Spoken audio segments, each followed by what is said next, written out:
This video is brought to you by Skillshare. Skillshare offers thousands of inspiring classes for creative and curious people on topics including illustration, design, photography, video, freelancing, and many more made for lifelong learners. I was looking for a class on how to paint simple illustrative faces, and I came across a class by Charlie Clement, Fun with Faces, Create a Stylized Digital Portrait. Her class was so thorough and simple to follow. She took her time to teach us small step-by-step lessons in order to create and stylize our own creation while taking away the pressure and to build up our confidence before attempting our own projects. Charlie started out by looking for references, creating a mood board to simple elements, and slowly helped develop our skills until we're ready to digitally paint our own.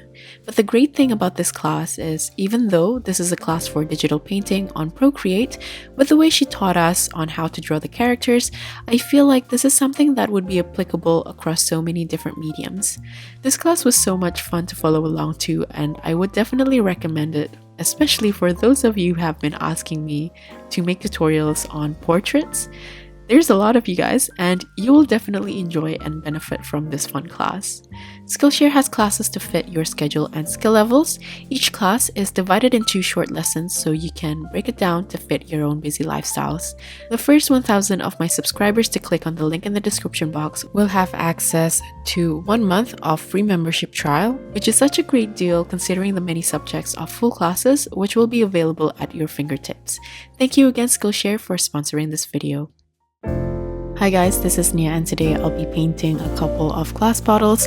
This was requested by a couple of you who wanted me to paint something that's made out of glass, like vases or bottles. I've never had much practice prior to painting glass bottles here, so I used this reference from Pinterest so I can get the right distortion of the glass and the reflections. I'll also link it in the description box so you can have access to the same reference. I'm only going to draw 2 of the bottles here, and like usual, I'm going to begin by sketching out those bottles. I started out by drawing a rectangle and a center line roughly to map out the placement of the left bottle, and just draw the roundness of the bottle around the rectangle. With drawing, you guys know how bad I am with symmetrical shapes, so breaking them down into very simple shapes really helps. So in this case, the rectangle will just help me get the rough idea and the rough shape of the bottle, and I can create those curved lines using the straight lines from the rectangle as guidelines. I kind of want this to have more of a handmade glass feel, so I don't mind a little bit more distortion than usual.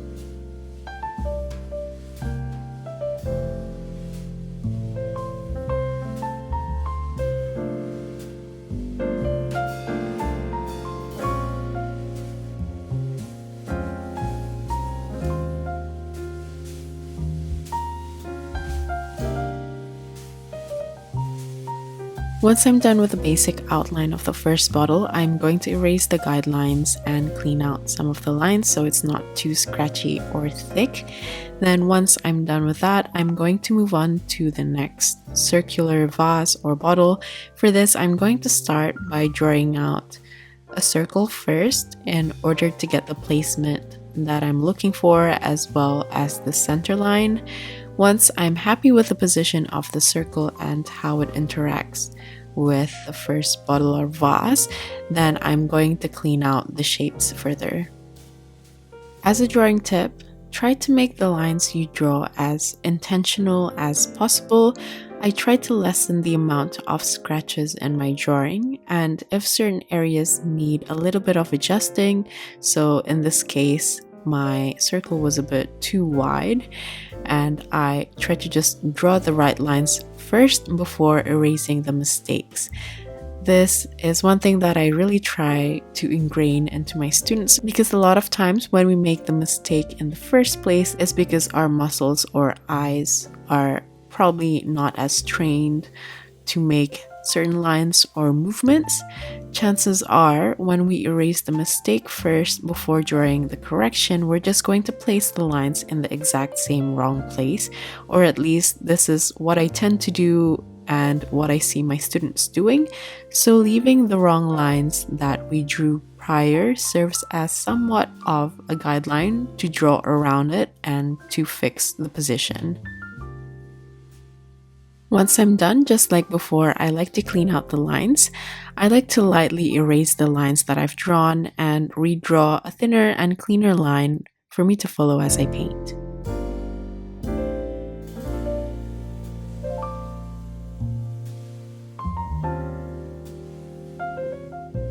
I'm also going to indicate the main glossy areas with my pencil very lightly so I can avoid it when I'm painting without having to think twice about it.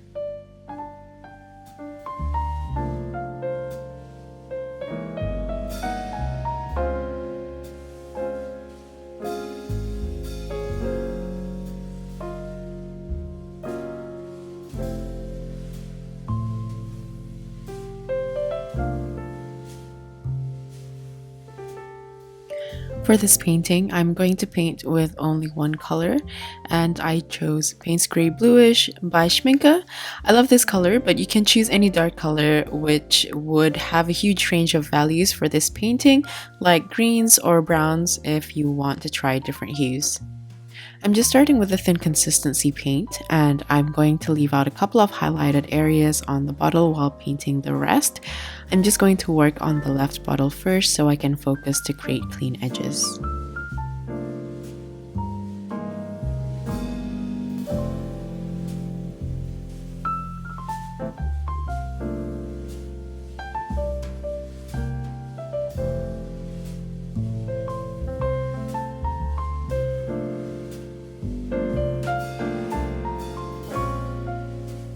Now I'm going to take a bit more Payne's Grey.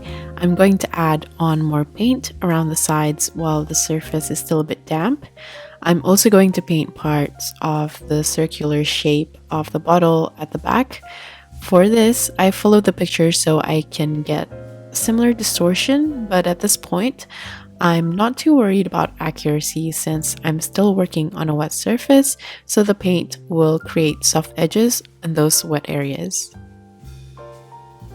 While painting with the wet on wet technique, and as I build upon the color, I try to avoid the highlighted areas that I drew out before, even though it is impossible to get exactly clean edges at this point since the surface is still wet, but I just don't want those areas to be a bit too dark, so I'll just try my best with what I can, or if I accidentally put too much paint, I'll just take the excess off with tissue. Once the surface is a bit more dry, you can either wait for it to dry or use a hairdryer. Here I'm taking more of the medium to thick consistency of the color to start mapping out the details. For this, I followed the reference photo roughly, but I made mine a bit more distorted than the reference because I like more of a handmade feel. So along the edges where the lines might be a bit more straight from the reference, I intentionally made mine a bit curvier, and at this point, this is where I start to also play around with consistency more, using a wide range of values. For the larger areas, I tend to use lighter values, and for finer details, especially around the sides of the bottle, I tend to use quite a thick consistency paint on a drier surface in order to create clean and precise edges.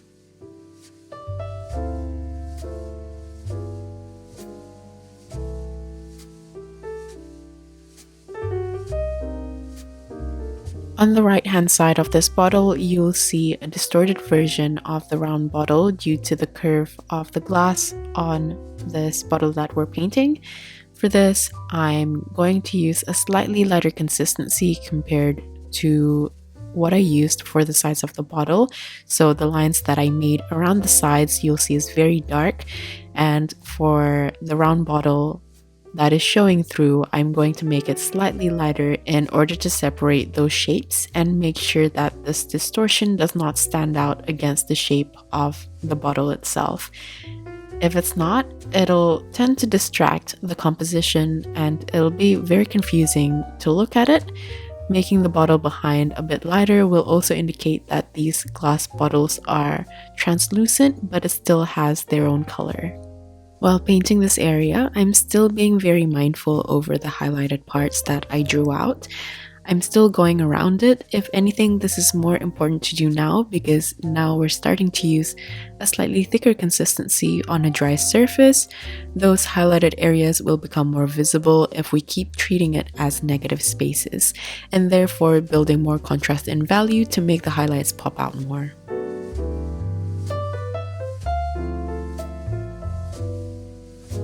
Because I am painting on cellulose paper, the color tends to fade out a bit more as it dries, so I'm slowly building up on the details, and the more I filled in the middle section of the glass bottle, the more I can build the contrast along the edges with the line slightly apart from the edge, and this is to define the thick layer of glass. I'm also going to do the same for the rim at the top by adding a little bit of shadow at the bottom with a medium consistency. Then as I get to the details of the rim, I try to use a thicker consistency in order to get the details correctly. Also, along the middle of any dark areas like the rim that I'm painting, or also at the bottom where there's a thick portion of glass, I like to leave out small areas of lines as highlights. But if this is a bit too difficult because it is a very small area that you're supposed to leave behind, you can always add it on with white gouache later as the final details. I'm on to the round glass bottle now, and for the base, I'm going to treat it the same way as I did with the previous bottle. I'm painting using a thin consistency while avoiding the lightest highlights at the bottom according to the reference. And this time, I'm also leaving out the portion behind the left bottle because it is technically painted already.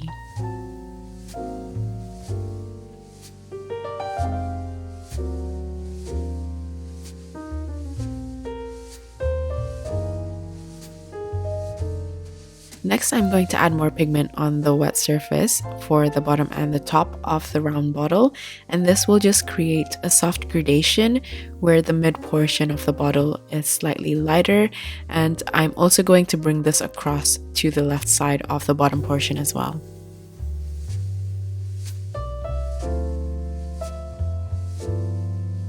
While I wait for the base color of the round bottle to completely dry off, I'm going to go back to the first bottle. I always like to build on the dark values to see how far I've pushed the values. So for the rim as well as the bottom where there's a thick layer of glass, I want to make the sides as dark as I can with this color. As for the body of the bottle, I like to add on more detail as well as to enhance the shapes and reflections further. For the reflection along the body, I always use a thin consistency as it's much safer to add light values as layers rather than making it too dark, because we still want to have a huge range in values where the middle portion is lighter compared to the edges, so it gives the sense of translucency. But because the surface is very dry now, I can create more crisp lines for the details of the highlights as well as the reflections. Along the way, because the reference doesn't have much detail in certain areas, I tend to make up my own details. A lot of this comes from intuition by looking at your work and seeing where you want to add random shapes as reflections, or if you want to increase the contrast in certain areas, and even to just fill in spaces if you feel like it's a bit too empty. I think it's fairly straightforward as long as you follow the curvature or the nature of the glass shape. For the round bottle, I really want to depict the form so it doesn't look like a flat circle. So I started out by enhancing the gradation slightly, especially behind the first bottle. And I also like adding light consistency paint right at the edges while the surface is still just a little bit damp, so the sides have a soft gradation as well. After that, I like to start working with a medium to thick consistency for the bottom area where the detail of the stand is, while also enhancing those larger highlighted areas like we did with the first bottle.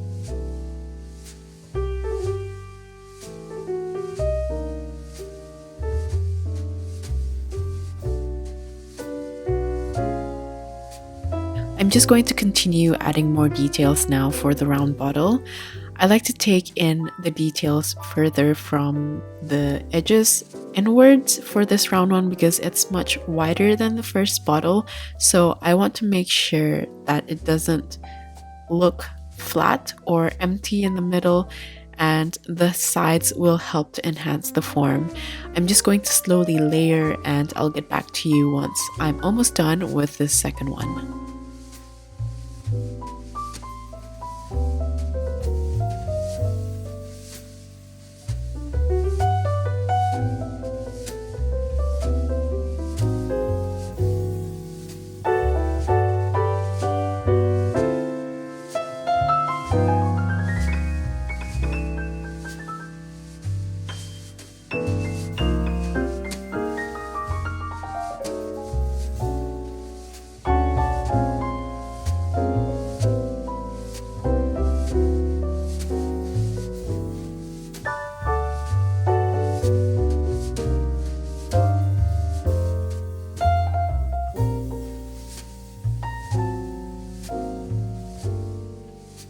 The neck of the bottle is very simple. I just basically added darker colors along the sides to make the form look a bit more cylindrical and three-dimensional.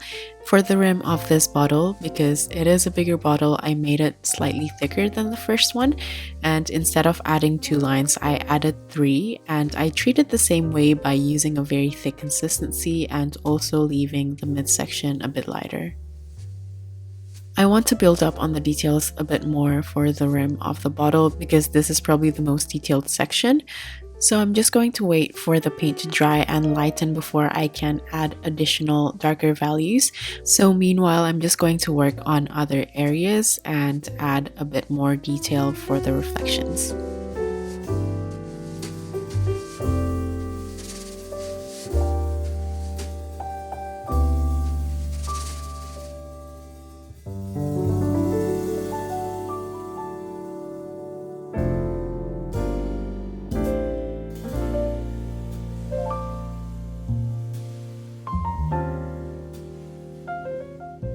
I personally like the shape of the shadows, so I'm going to also draw that in as well as the surface and also a bit of a background color.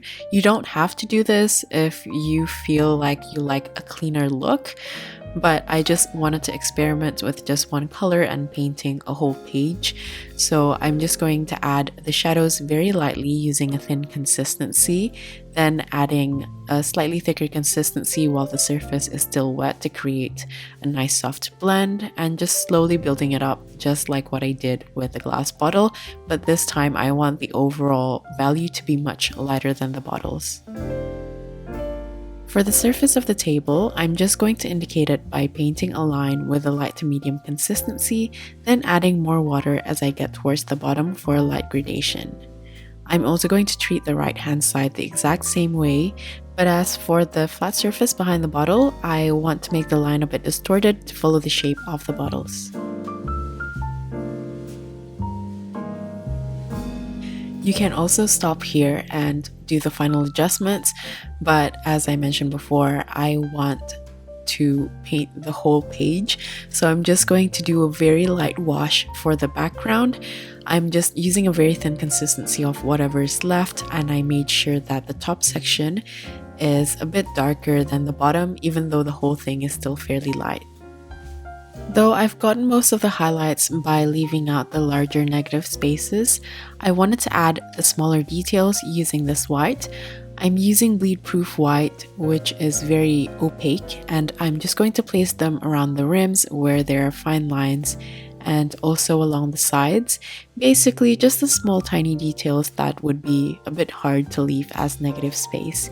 You can also use white pen or white gouache for this, but this bleed-proof white is just so easy to use when it comes to opaque white highlights. I also find that adding this also enhances the highlights a bit more when the background is slightly darker.